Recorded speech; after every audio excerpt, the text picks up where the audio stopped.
Boşanma davasında mahkeme velayeti nasıl karar veriyor? Geçici velayeti alan ya da velayeti alan her kişiye iştirak nafakası bağlanıyor mu? Hangi durumlarda velayeti anneye vermiyorlar?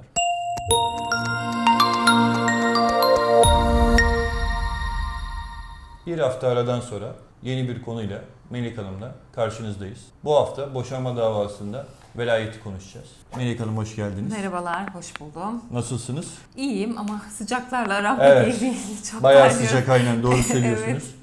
Sorulara başlıyorum Tabii hazırsanız. ki hazırım. Velayetin kelime anlamı nedir? Velayet çocukların menfaatlerinin korunmasına yönelik hak ve yükümlülüklerdir. Anladım. Peki boşanma davasında mahkeme velayeti nasıl karar veriyor? Yani çocukları kime veriyor, nasıl veriyor, nasıl işliyor bu sistem?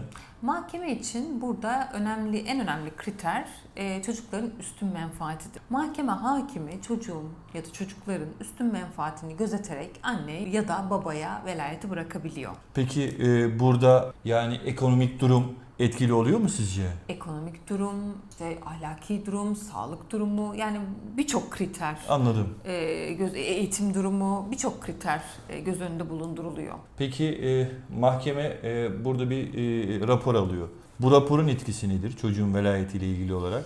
Tabii. Pedagogdan alınan rapor. Tabii, yani mahkeme için bir kriter oluyor sosyal hizmetler uzmanı raporu. Zaten tarafları ve çocuğu sosyal hizmetler uzmanına gönderiyor, adliye bünyesinde görevli olan. Onların raporuna göre genellikle velayet belirleniyor. Çocuk 8 yaşından büyükse mahkeme hakimi onu mahkemede dinleyebiliyor. Yani hani %100 dinleyecek diye bir durum yok ama bazı durumlarda dinlemek isteyebiliyor. Peki yani işin özünü sormak istiyorum size. Yani sizce burada değerlendirme nasıl yapıyor? Mahkeme işin özünde neye bakıyor? Yani var olan bir ilişkiyi mi kontrol ediyor? Yani çocuk kimin yanında uzun süreden beri kalıyor? Duygusal olarak Kime bağlı? kime bağlı? Bunları kontrol ediyor mu mahkeme? Evet, tabii ki. Yani öncelikle çocuğun üstün menfaati. Çocuğun üstün menfaati nedir? Çocuğun mutlu olacağı taraf, çocuğun iyi eğitim alacağı, çocuğun daha refah içerisinde olacağı taraf olmalı, velayetin verileceği taraf. Burada bazen şey olabiliyor, işte arıyorlar insanlar işte velayetle ilgili. Adamlar tehdit ediyor kadını. İşte ben çalışıyorum, benim maddi durumum iyi. Genellikle kadınlar da ev hanımı oluyor. Evet. Sen çalışmıyorsun, çocukların velayeti, boşanma davası açacağım, velayeti de senden alacağım.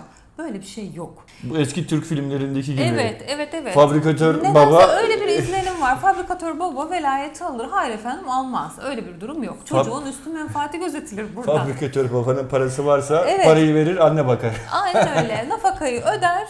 Anne de bakar. Yani Evet. hani öyle baba zengin, velayet onda kalacak ya da anne çok refah içerisinde annede kalacak diye bir olgu kesinlikle yok. Çocuğun menfaatleri için hangi taraf daha sağlıklıysa velayet o tarafa bırakılır. Peki bu geçici velayet nedir? Yani bu geçici velayetin yargılama sırasında değişmesi mümkün müdür? Mümkündür. Geçici velayet dava süresince verilen velayettir. Tabii ki değişebilir. Yani sir raporuna göre bazen sir raporu yeterli olmayabiliyor. Biliyorsun bizim Evet. de öyle bir davamız var ki yani tamamen boşanma davası olmaktan çıkıp velayete dönen Evet. çekişmeli davalarımız var biliyorsunuz. Bazen işte üniversite hastanelerinden heyet oluşturularak rapor Raporlar alınması alınabiliyor. istenebiliyor. Çocukların mahkeme nezdinde dinlenmesi talep edilebiliyor hakim tarafından. Sadece sir raporuyla bağlı değil hakim. Peki geçici velayeti alan ya da velayeti alan her kişiye iştirak nafakası bağlanıyor mu? Ya burada tamamen tarafların mali durumuyla alakalı genellikle bağlanıyor diyebiliriz ama işte talep var mı, ihtiyaç var mı ona bakılıyor. Ama genelde bağlanıyor. Genelde bağlanıyor. Tabii velayeti alan taraf çocuk için nafaka talep edip dava süresince tedbir, dava bitiminden sonra iştirak nafakasına dönüştürülen bir nafaka bağlanıyor. Şimdi geçici velayet anneye verildi.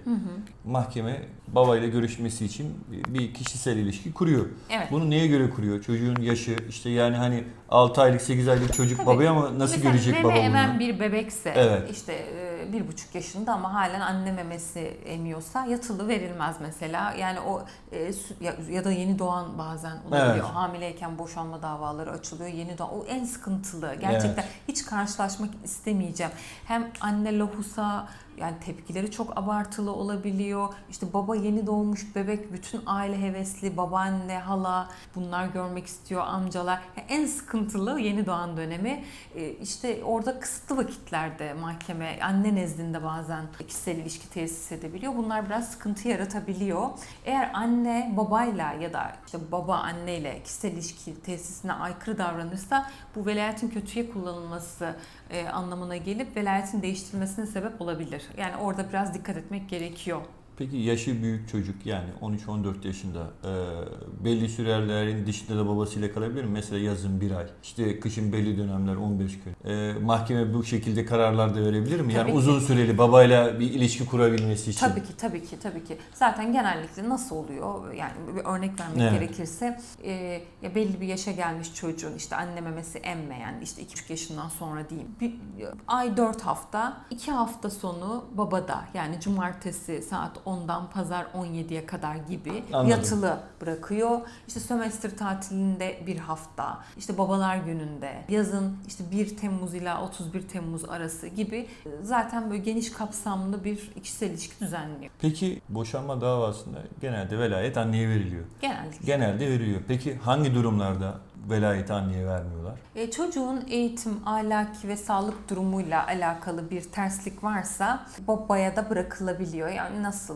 Yani anne bakamayacak durumdaysa, çok yoğun çalışıyor olabiliyor bazen anne ve çocuğa bakacak kimse o. Yani sağlıklı gelişimini engelleyecek durumdaysa, annenin iş hayatı, işte anne hayat kadınıysa, Evet. ahlaki açıdan evet sıkıntı varsa, uyuşturucu bağımlısıysa, alkolikse bu tarz durumlarda da velayet babaya bırakılabilir. Ya da babayla ayrı bir bağ varsa çocuğun. Ya bazen şey de olabiliyor. İşte babanın ilk evliliğinden bir çocuğu vardır. Ondan sonra o çocukla bir bağ oluşmuştur bu çocuk arasında. Ve çocuk da 8 yaşını geçmiş ve babayla kalmak istiyordur. O tarz durumlarda da babaya bırakılabiliyor. Ya bazı durumlarda şöyle olabiliyor. Boşanma davası açıldığı sürede belki baba 6 aydır, 8 aydır, belki 1 yıldır, 1,5 yıldır çocuğuna bakıyor oluyor. Yani Tabii. böyle bir ilişki varken, çocuk düzenli bir bakılırken babadan alıp bu anneye artık verilmez yani, Ya değil işte mi? orada üstün menfaat gözetilir. Evet, yani yani evet, çocuk için hangisi daha sağlıklı onu hakim belli bütün bir düzen kriterleriyle kurulmuş, tabii belli şey yapılmış, baba değerlendiriyor. düzenli bakıyor. Sen anneyim diye illa hani hiçbir sorun yok. Alkolik değil, işte uyuşturucu bağımlısı değil, düzgün, ahlaklı ama baba bakıyor.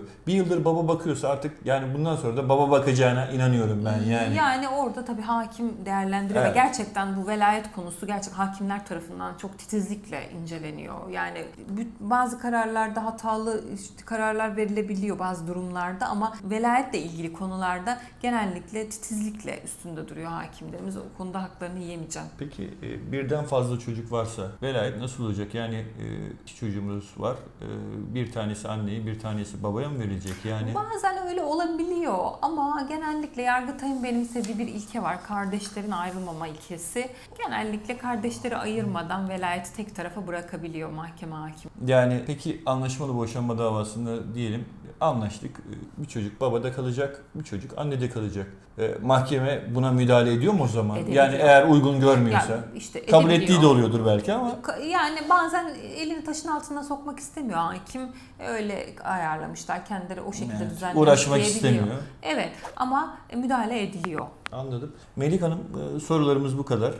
Cevaplarınız için teşekkür ederim. Ben de. Videoyu beğendiyseniz beğenmeyi ve takip etmeyi unutmayın. İyi günler dileriz. dileriz.